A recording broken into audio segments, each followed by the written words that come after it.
Well, you've obviously coached some of the best, if not the best players in the country. Is there one player particularly that you wish you could coach or you would have coached? That I haven't coached That you yet. haven't coached yet. Ooh, there's a lot. Um, right now, obviously all the rookies in the PBA now from the Gilas program. Well, I coached them as an assistant coach in the Gilas. I haven't had a chance to coach Polly. I think he's a tremendous talent, and I really love to get a crack at coaching a guy like Polly. I've never coached Mark Pingers. So Maybe soon. yeah, hopefully soon.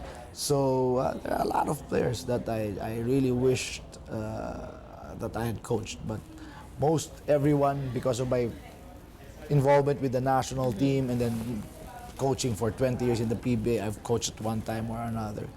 But you know, if you're going to ask me,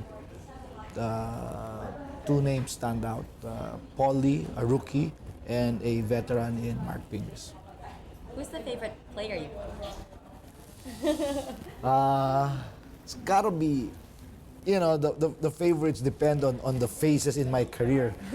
Early on when I was the Pure Foods coach, obviously my favorite was Alvin Patrimonio. Not because of all the MVP awards he won, not because he's a great player, but what people don't know with Alvin, I was Pure Foods coach for 4 years. He was never absent, he was never late.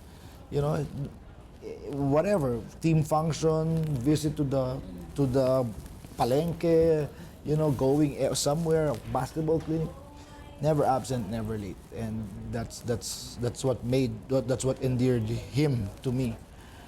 When I moved, the next big part of my coaching career was with Coca-Cola when we went to 4 straight finals and won 2 titles, and obviously my favorite there was Rudy Hatfield.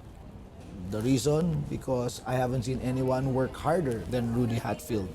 We'd play a hard game and we'd all be in Shangri-La having dinner, and you know, Rudy would come in late because he had to lift weights after a game, after guarding the other team's import, playing 40 minutes, and you know, he'd lift weights after practice. And I asked him, why do you lift weights now?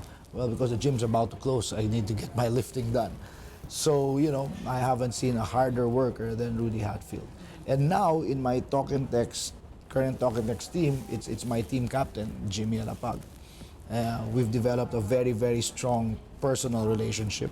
I have very good relationships with all my players, believe it or not, because I really yell at them, and my players get a lot of blank from me. But I remember Ali Peak saying once, you know, he yells us at every day, and that's why we win. And what people don't realize, I think it's the first time I'm going to say this in public. When Ali Peak got shot, I was at home watching video, and I get a call. It was Ali Peak. And I asked, hey, Ali, what's up? And he says, hey, coach, I've been shot.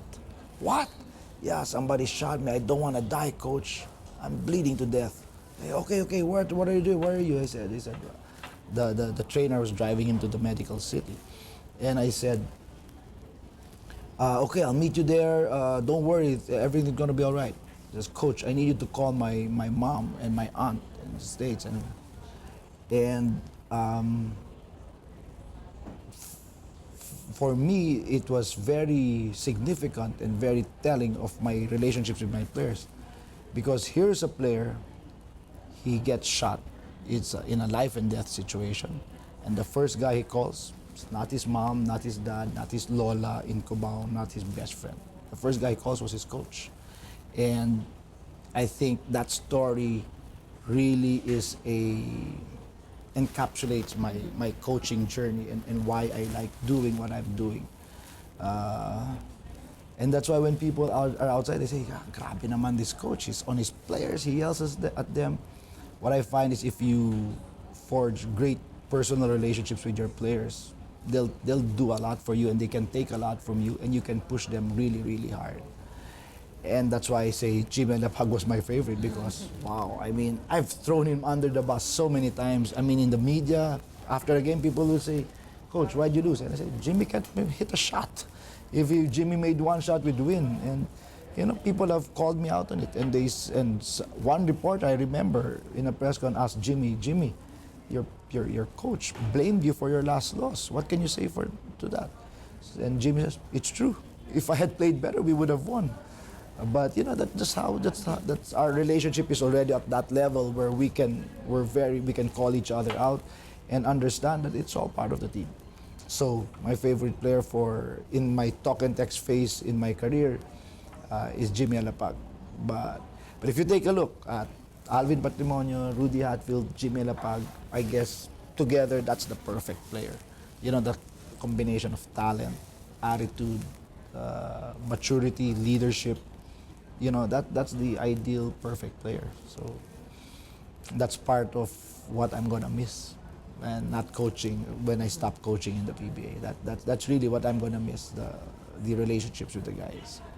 And finally, now that you're gone from the PBA, at least for now, what legacy would you like to leave as a coach?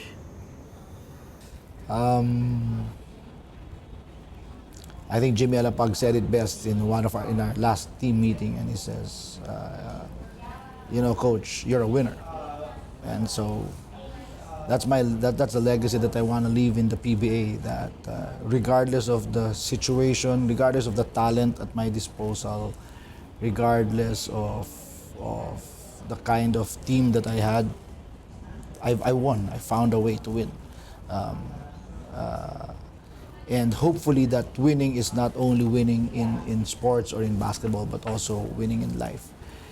And the reason I like the term winner is because it's a winner in sports, but also hopefully my kids see me as a winner father, and hopefully my wife, that's up for debate. No, hopefully my wife sees me also as a winner husband, and my friends see me as a winner friend, and my brothers and my mom and my family looks to me as a winner family member. So that's the legacy that I want to live, that I want to leave in the PBA after all this coaching. That in the end, people will look at me and say that Coach Chot Reyes, he was a winner. Thank you. Thank you so much. Welcome. Thank you. Thank you for your time. Thank you for watching One on One. If you have any ideas or other sports personalities you'd like to learn more about, tweet us at Rappler.com. This is Natasha Gutierrez.